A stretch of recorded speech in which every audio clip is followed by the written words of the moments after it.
বন্ধুরা, আমরা এখন পরম ত্রুটি সম্পর্কে একটু জেনে নেব। কোনো বস্তুর বা কোনো রাশির প্রকৃত মান আর প্রকৃত পরিমাপকৃত মানের যে পার্থক্য হয়, সেই পার্থক্যই হচ্ছে পরম ত্রুটি বলা হয়ে থাকে। ধরো xi দিয়ে আমরা পরিমাপকৃত মানটা যদি প্রকাশ করি আর x দিয়ে আমরা প্রকৃত মানটা প্রকাশ করি, তখন এই xi এবং x এর পার্থক্যকেই আমরা বলছি হচ্ছে পরম ত্রুটি। অর্থাৎ del x হচ্ছে xi মাইনাস x। প্রকৃত মান বের করা হয়ে থাকে অনেকগুলো পর্যবেক্ষণের ফলে। ধরো n সংখ্যক পর্যবেক্ষণ করা হলো, তখন গড় প্রকৃত মান হচ্ছে x1 x2 এরকম থেকে xn পর্যন্ত যতগুলো মান নেওয়া হয়েছে তাদের গড় করলেই আমরা হচ্ছে গড় প্রকৃত মানটা পাচ্ছি। আর পরম ত্রুটি হচ্ছে প্রত্যেকটা বস্তুর জন্য পরম ত্রুটি হবে। ধরো প্রথম বস্তুর জন্য পরম ত্রুটি হবে হচ্ছে প্রথম যে পর্যবেক্ষণ নিচ্ছি সেই প্রথম পর্যবেক্ষণ থেকে গড় ত্রুটিটা বিয়োগ দিলে। অর্থাৎ del x1 হিসেবে আমরা পাচ্ছি হচ্ছে x1 থেকে আমি গড় প্রকৃত মানটা যখন বের করছি তখন হচ্ছে আমি x1 এর জন্য পরম ত্রুটিটা পাচ্ছি। এইভাবে করে n সংখ্যকের জন্য হবে হচ্ছে n তম সেনটা হবে হচ্ছে xn মাইনাস x বার বা গড় প্রকৃত মান। এভাবে গড় প্রকৃত ত্রুটি হচ্ছে del x হচ্ছে del x1 up to del x n এর যোগফল ডিভাইডেড বাই n, যেহেতু n সংখ্যক পর্যবেক্ষণ এখানে নেওয়া হচ্ছে। গড় পরম ত্রুটি বা বিচ্যুতি। গড় পরম ত্রুটি বা বিচ্যুতি হচ্ছে প্রত্যেকটা বিচ্যুতিকে যখন যোগ করা হচ্ছে তখন প্রত্যেকটা বিচ্যুতি যতগুলো বিচ্যুতি নেওয়া হচ্ছে তা থেকে ভাগ করলেই হচ্ছে আমরা গড় পরম ত্রুটি বা বিচ্যুতি পাচ্ছি। এখন প্রশ্ন হচ্ছে আমরা এখানে কেন পরম মান নিচ্ছি, অর্থাৎ তার শুধুমাত্র মানটা নিচ্ছি, এখানে চিহ্ন ব্যবহার করা হচ্ছে না। গড় ত্রুটি হচ্ছে সবসময় শূন্য হবে, তাই এই কারণে আমরা পরম মানটা ব্যবহার করছি। এই কারণে del x1 না নিয়ে পরম মান নিয়ে তার যোগফলকে ব্যবহার করা হচ্ছে। আরও একটা জিনিস ব্যবহার করা হয়ে থাকে, সেটাকে বলা হয়ে থাকে হচ্ছে প্রমাণ বিচ্যুতি বা স্ট্যান্ডার্ড ডেভিয়েশন। গড় পরম ত্রুটি বা বিচ্যুতিকে ব্যবহার না করে অনেক সময় দেখা যায় যে পর্যবেক্ষণ যে মান নেওয়া হচ্ছে সেই পর্যবেক্ষণ মান থেকে গড় প্রকৃত মানকে বিয়োগ করে এভাবে n সংখ্যক যে নেওয়া হচ্ছে তাদেরকে বর্গ করে প্রত্যেকটাকে যোগ করে এই যোগফল যে আছে তাকে n দিয়ে ভাগ করে, n হচ্ছে এখানে আমাদের পর্যবেক্ষণ সংখ্যা। যদি আমরা 10 বার পর্যবেক্ষণ করে থাকি তাহলে প্রথম যে পর্যবেক্ষণ হচ্ছে সেই প্রথম পর্যবেক্ষণ থেকে গড় ত্রুটিটাকে বিয়োগ করে তার বর্গ করা হচ্ছে।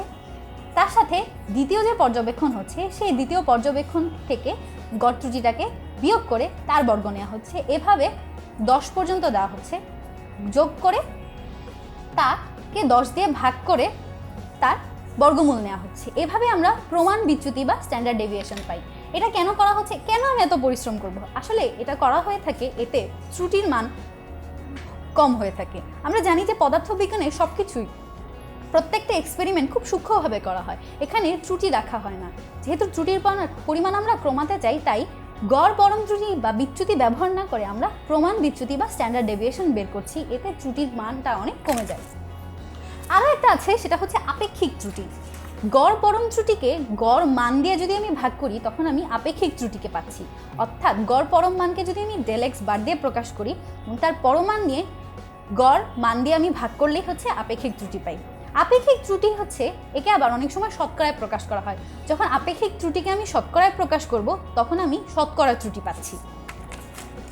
আনুপাতিক ত্রুটি। কোনো পরিমাপযোগ্য রাশিকে অনেক সময় বিভিন্ন সূচকে এক বা একাধিক সূচকের গুণফল হিসেবে প্রকাশ করা হয়ে থাকে। ধরো এখানে x, এই x হচ্ছে একটা রাশি, একে u, v, w এই তিনটা রাশি গুণফল হিসেবে প্রকাশ করা হয়েছে।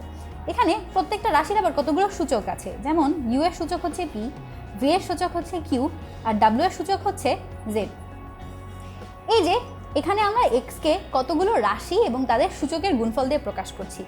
এই গুণফলের সূচকের পরম মান আর আপেক্ষিক ত্রুটির গুণফলের সমষ্টিকে ওই পরিমাপ্য রাশির অর্থাৎ x এর আনুপাতিক ত্রুটি বলা হয়ে থাকে।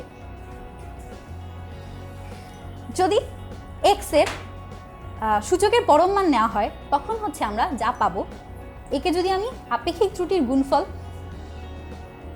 সূচকের পরম মানকে যদি আমি আপেক্ষিক ত্রুটির গুণফল দিয়ে ভাগ করি, অর্থাৎ del x কে, এটা হচ্ছে আমার আপেক্ষিক ত্রুটি, তাকে যদি আমি ভাগ করি তাহলে আমি যা পাচ্ছি তা হচ্ছে p del u by u, এখানে সূচক হচ্ছে q, তাই হচ্ছে পাচ্ছি del v by v z del W/W। অর্থাৎ আমি একটা আনুপাতিক ত্রুটি হচ্ছে তাই যার সূচকের গুণফলের সাথে আমি পরম মান এবং আপেক্ষিক ত্রুটির গুণফলকে অনুপাতকে গুণ করছি, এভাবে আমি আপেক্ষিক ত্রুটি পাচ্ছি। ধরো আয়তন, এখানে আরেকটা জিনিস করা হয়ে থাকে, সেটা যখন পরম মান বিবেচনা করা হয় তখন এর সূচকের ঋণাত্মক চিহ্নকে পরিহার করা হয়ে থাকে। অর্থাৎ অনেক সময় দেখি যে সেকেন্ড পার মিটার কিউব, আমি যখন এর আনুপাতিক ত্রুটি বের করব তখন এই যে একটা ঋণাত্মক সূচক আছে সেই ঋণাত্মক সূচককে পরিহার করা হয়ে থাকে। সুতরাং এখন এই আয়তনকে আমরা সবসময় ভি দিয়ে প্রকাশ করি। এই আয়তনের অনুপাতিক ত্রুটি হবে হচ্ছে del v = v/3 del r/r। তার বলার আগে v = বা কোনো কিছুর আয়তন হচ্ছে 4/3 r/3।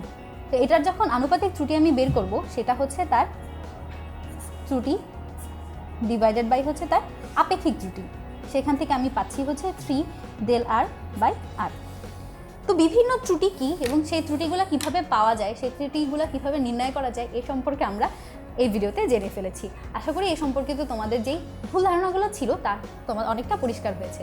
আজকে আমরা এখানেই শেষ করি।